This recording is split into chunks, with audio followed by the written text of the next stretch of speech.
4절에 보면 인내를 온전히 이루라. 이는 너희로 온전하고 구비하여 조금도 부족함이 없게 하려 함이라.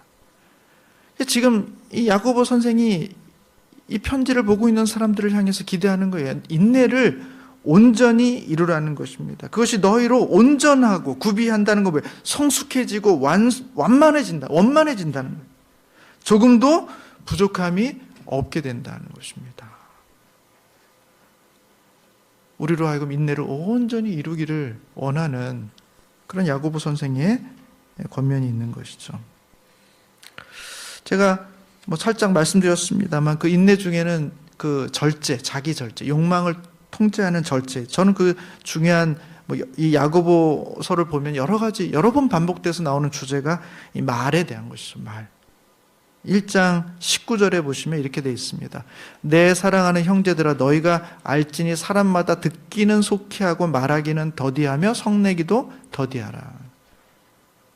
말하기는 더디하고 성내기는 더디하라는 거예요. 그냥 막 말하고 싶고 화내고 싶고 우리 안에 그런 욕망과 그런 충동이 막 일어나고 있는데 그거 컨트롤하라는 것입니다. 듣는 것은 잘 빨리 듣고 성급하게 들어도 좋은데 말하기는 더디하고 성내기는 더디하라는 것입니다. 인내죠. 인내. 그 다음에 1장 26절에도 보면 이렇게 되어 있습니다. 누구든지 스스로 경건하다 생각하여 자기 혀를 제갈 물리지 아니하고 자기 마음을 속이면 이 사람의 경건은 헛것이라 하는 거예요. 그러니까 이 말을 함부로 이렇게 팍팍팍 혀를 제갈 물리지 않고 그냥 막 쏟아내면 그 사람의 경건은 헛것이라는 것이죠. 3장에도 보면 또 있죠. 3장 1절부터 12절 제가 이제 3장 초반부 조금 읽어드리면 내 형제들아 너희는 선생된 우리가 더 큰 심판을 받을 줄 알고 선생이 많이 되지 말라. 우리가 다 실수가 많으니 많이 말에 실수가 없는 자라면 곧 온전한 사람이라. 능히 온 몸도 굴레 씌우느니라. 이 말이 결국 우리 전체 우리 온 몸을 대표할 수 있는 것이라는 말이죠. 우리가 말들의 입에 재갈 물리는 것은 우리에게 순종하게 하려고 그 온몸을 제어하는 것이라. 이것이 얼마나 힘들고 어렵지만 매우 중요한가를 야고보 사도는 계속해서 반복적으로 말해주고 있다는 것입니다. 우리는 종종 그런 말을 할 때가 있어요. 말 실수를 하다 보면 말하다 보면 그럴 수 있지 않나? 그런 얘기 우리 종종 하기도 합니다. 우리가 제일 싫어하는 이야기 중에 하나가 뭐냐면 술자리에서 사람들이 실수하고 술자리에서 술을 핑계 삼아서 옳지 않은 행동들을 하는데 술 먹다 보면 그럴 수 있지 않나? 이렇게 얘기하는 거죠. 다르지 않지 않습니까? 말하다 보면 그럴 수 있지 않나?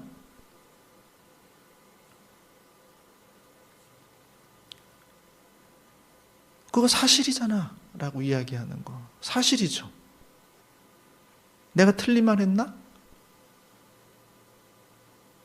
그 사실 자체는 틀리지 않았죠. 그러나 그 사실을 그 상황에서 그렇게 얘기하는 것은 틀린 행동이라는 말이죠. 말은 굉장히 중요합니다. 우리가 말로 사람이 죽기도 하고 사람이 살기도 하니까요. 전에 정확하진 않습니다. 오래전에 제가 링컨 전기를 좀 이렇게 쭉 봤는데 그 링컨이 대통령이 돼서 이렇게 그 장군하고 이렇게 아주 조금 이렇게 서로 껄끄러운 요즘으로 보면 이제 대통령하고 검찰총장일 수도 있겠는데 하여튼 서로 껄끄러운 관계에 있는데 그런 사이에 있었어요. 그래서 나중에 이제 링컨 대통령 끝나고 나서 이제 링컨이 썼던 책상을 이렇게 서랍을 보니까 편지들이 있는 거예요. 그 편지들이 뭐냐면 그 장군에게 보내는 편지들인 거예요. 근데 다 써놓고 보내지 않은 편지들. 서랍에만 넣어놓은 편지들이 이제 발견이 된 거죠. 그러니까 우리가 하고 싶은 얘기 너무 많죠. 그냥 막 해가지고 그냥 아주 그걸로 이렇게 사람을 완전히 묵사발 내고 싶은 그런 말들, 논리들 가질 수 있죠.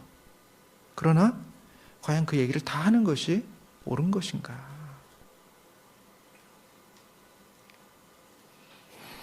저는 이제 말하기를 더디하라, 성내기를 더디하라 이 표현을 보면서 그것은 천천히 하라는 의미일 수도 있고 생각해 보면서 하라는 의미일 수도 있는데, 특별히 뭘 생각하냐 하면 나는 저 사람을 존중하고 있는가?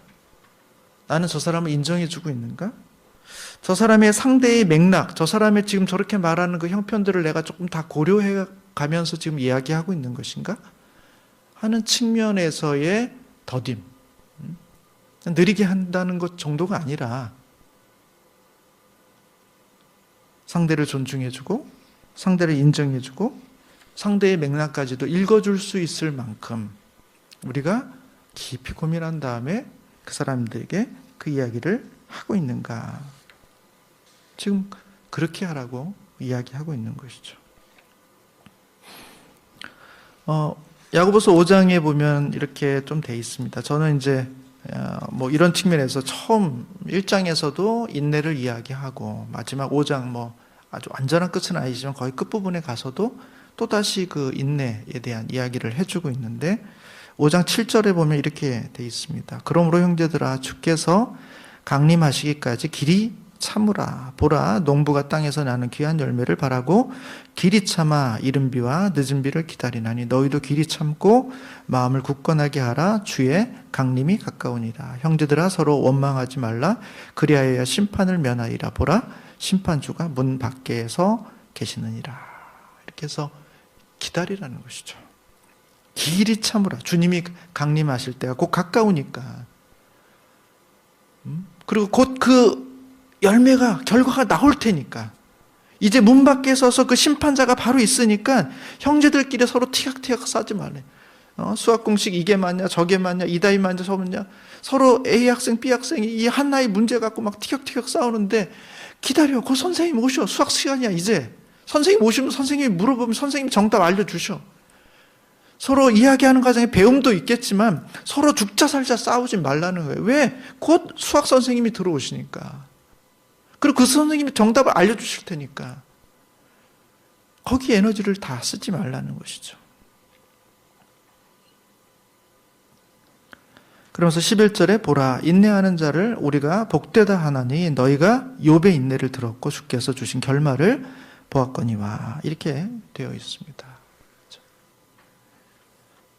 좀 참고 기다리라는 것이죠. 제가 대표로서 드리는 마지막 아마 집원 예배겠죠. 12월이니까요. 13월은 없으니까. 그렇다고 해서 제가 특별히 따로 말씀을 준비한 것은 아닙니다. 처음에도 말씀드렸듯이 11월에 제가 함께 나누고자 했던 말씀이었고, 그때는 제가 야고보서를 이렇게 쭉 정독하면서 이 말씀을 좀 같이 나누면 좋겠다 하는 생각이 들어서 오늘 말씀을 전했습니다.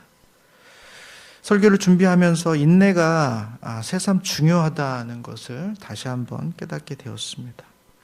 특히 사역자들에게 참는 것은 너무너무 매우 중요한 덕목이라는 것이죠. 참을성이 없으면 사역을 할 수가 없습니다. 특히 우리처럼 결과 중심보다는 과정을 중시하고 관계와 인격을 중시하는 공동체에서는 더더욱 그렇다는 것입니다. 사랑하는 우리 간사님, 우리가 모든 사역을 다 마치고 또 주님께서 야, 너는 그동안 무엇을 배웠니? 너는 조희 간사 24년, 25년, 10년, 5년, 30년 오랜 시간 조희에서 간사를 하면서 너는 뭘 배웠니? 라고 우리 주님이 물으실 때 저는 참는 거요. 견디는 거요. 마음이 흔들리지 않도록 제 자신을 붙잡는 거요. 이렇게 말할 수 있다면 우리의 사역은 또 우리의 그 긴 여정은 헛되지 않았다라는 생각을 해보게 됩니다. 잘하였도다 착하고 충성된 종아, 내가 적은 일에 충성하였음에 내가 많은 것을 내게 맡기리니 내 주인의 즐거움에 참여할지어다 라고 우리 주님은 우리 간사님들의 그 지난 시간의 인내와 애씀과 다 말하지 않음, 그냥 속으로 이렇게 좀 담아둔, 또 어떻게 보면 그것이 정말 하나님께서 곧 오셔서 다 증명해 주실 것을 믿고 참고 견디어 오신 그 모든 시간들, 하나님께서 우리 가운데 이와 같은 말씀으로 격려와 위로를 해 주시리라 믿습니다. 그리고 올 한 해 힘드셨죠. 우리가 사역하면서 참 이런 시간을 맞게 될 줄은, 정말 손발이 다 묶여버린 것 같은 그런 시간을 맞게 될 줄은 생각도 못했습니다. 여러분, 한 해 동안 참 수고 많으셨고, 또 남은 이 한 달도 주님의 은혜 가운데서 또 주님이 도우시는, 우리가 감당할 만한 시험이기 때문에 주셨기 때문에 그것을 믿고 또 이 한 달도 승리하면서 나아가시는 우리 간사님들이 되시기를 주님의 이름으로 축복합니다. 한번 같이 우리 기도하겠습니다.